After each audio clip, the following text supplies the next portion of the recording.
As we know, one of the great test series in the modern era was the one between Australia and the West Indies in the summer of 1992-93.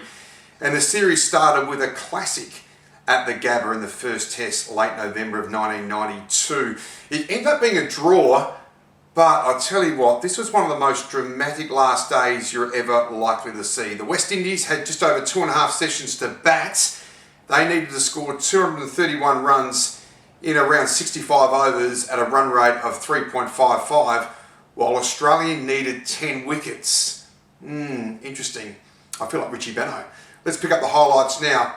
I am Richie, and I'm going to throw to Bill Laurie. Thank you, Richie. It's McDermott steaming into Haynes, and he's off the mark immediately. There'll be a lot of butterflies around the ground here, not only for the players, but for the spectators. The Tide Test comes to mind. The Australian bowlers will have to bowl very straight and very full, not be too short here. Simmons on strike.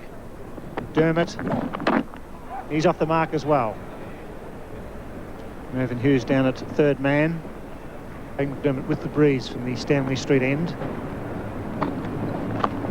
Big shout, he's got in, he's out. What a breakthrough. Craig McDermott getting the edge.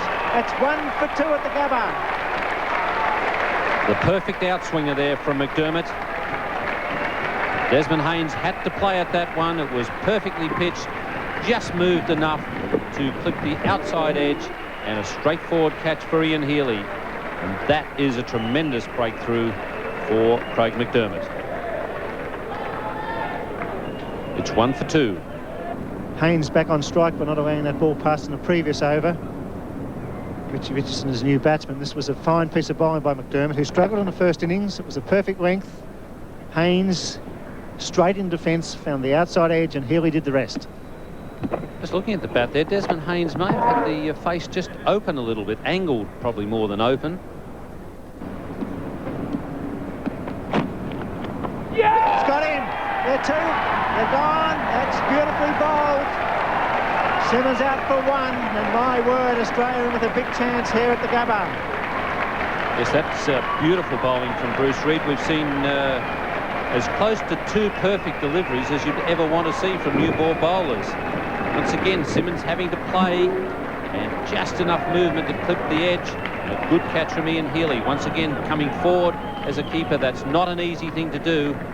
The thing that you really want when you've set the opposition a middle-of-the-road target like this, you want to get away to a good start. A wicket early is terrific.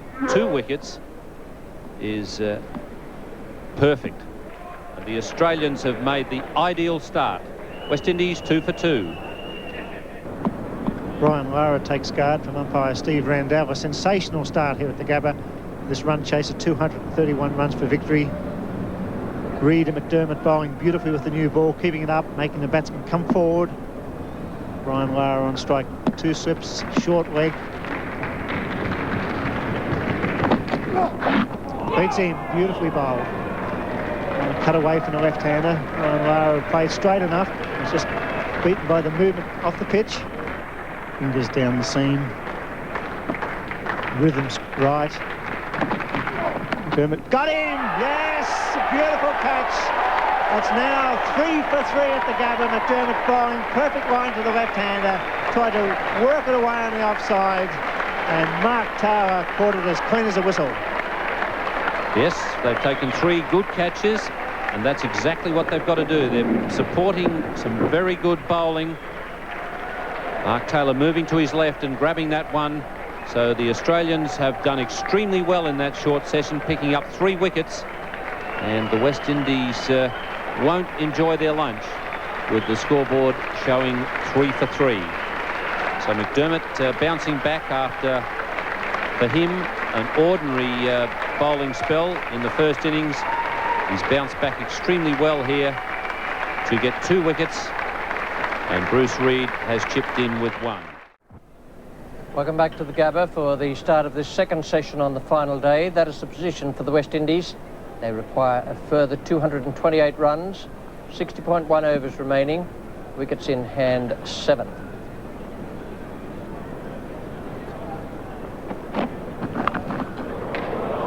He's hit that one away. It's gone way over the top down at square leg. And so Richie Richardson means a bit of business here. It's also the end of the over. It's 3 for 9. So McDermott working away on the shine there. He's operating from the Stanley Street end, Atherton on strike. Not off the mark yet. Lovely straight bat.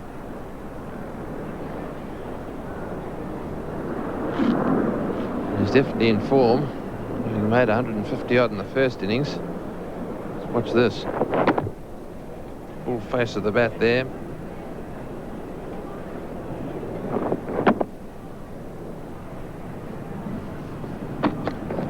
Oh, he's bowled him.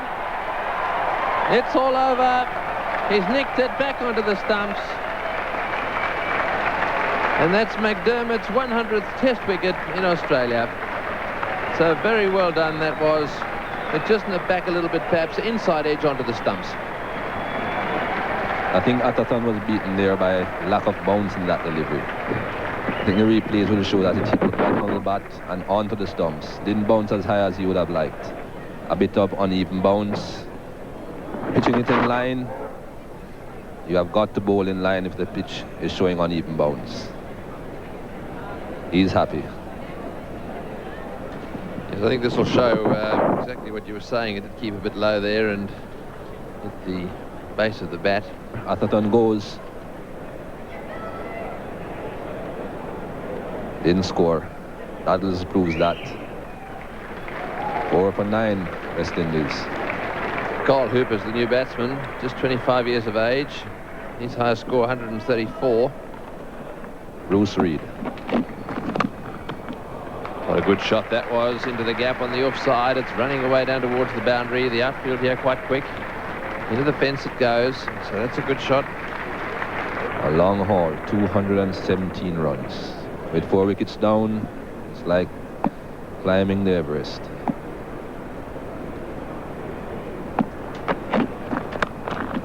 Another good shot. The gap on the offside, he's looking pretty good.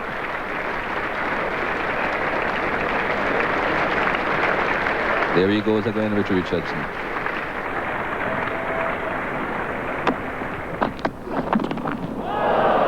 Let's hit him. I often see him get hit.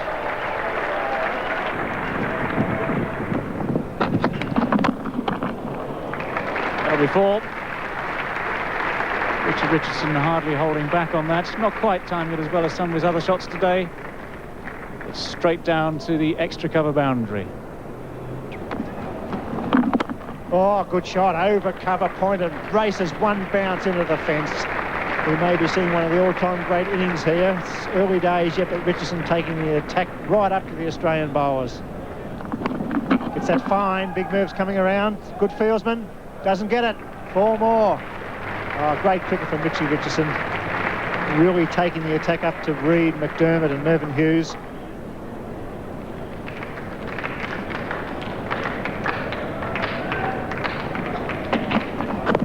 Big shot, it's got to be close. My word, that was close. To strike him outside the line. It was angled across, but that was very close indeed. Nice deflection, that could go for 4. Reid slow and wide. He's coming around, putting in the big ones. And he does well, and it brings up 50 for Richie Richardson. A superb captain's knock. We have a mid-off on the boundary with Carl Hooper on strike and a long on the boundary. And immediately the mid-off on the boundary comes into play, Merv Hughes, but he can't get that. Gee, that was well timed.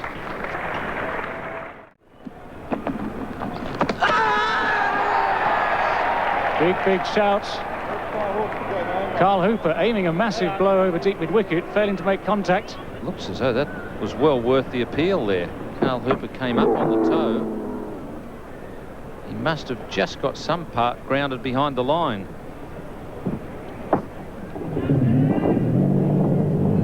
Must have been a mere sprig. And he's gone. Straight to David Boone at mid-wicket. Firmly struck shot, but in the air, and Carl Hooper pays the price. Australia have made the breakthrough they need.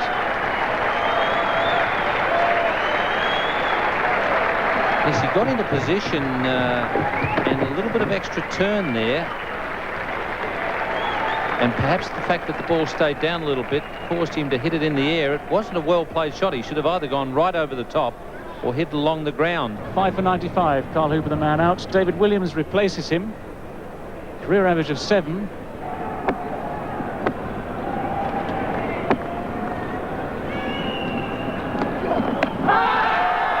Very, very close indeed, and it's out.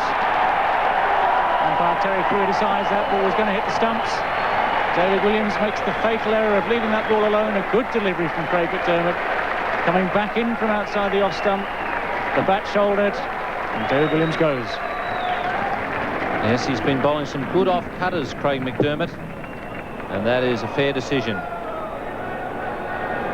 So David Williams is the 6th man down, and they have just 4 left standing. Ian Bishop comes out to join his captain at the crease. Another man brought in behind square. Oh, and a big appeal there. That leg. Oh, well, that must have been very close. Walk on, believe this. I think he thought he hit him on the line there. It's got in, yes, caught behind. He says it's a pad, but a big shout. Richie Richardson's not happy, he brushes his pad, and he's a pretty fair man, but it was a big shout from the Australians.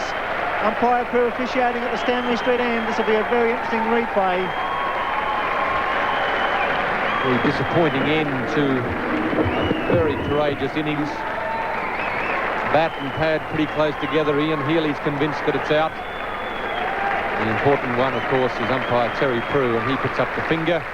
He's out for 66, 7 for 123. 3.2 overs to be bowled. Everybody around the bat, apart from mid-off, McDermott. It's out! Yes, he's got in! The new batsman straight to Big Merv at short leg, and this game is still open. Bishop took the single. Curtly Ambrose just turned it straight to Big Merv at short leg. So now it's 8 out with 4.1 overs remaining. Courtney Walsh and Patrick Patterson will be very, very nervous at the moment. Straight off the middle of the bat. Around the corner, a little bit of bounce, and the angle of the left armour directed the ball straight into the hands of Mervyn Hughes. Curtly Ambrose on his way for 4. Stikeman still left in this game yet, 8 for 128. 52 test matches for Courtney Walsh. This is probably one of the most important balls he's ever faced. The last ball with Reed's over. Oh dear, he survives. All action at the Gabba. 1 over to be bowled, 8 for 133. Here comes Big Mervyn Hughes from the Stanley Street end. It's a drawn match, well played Ian Bishop. He's not out 16, Walsh not out naught. It's 8 for 133.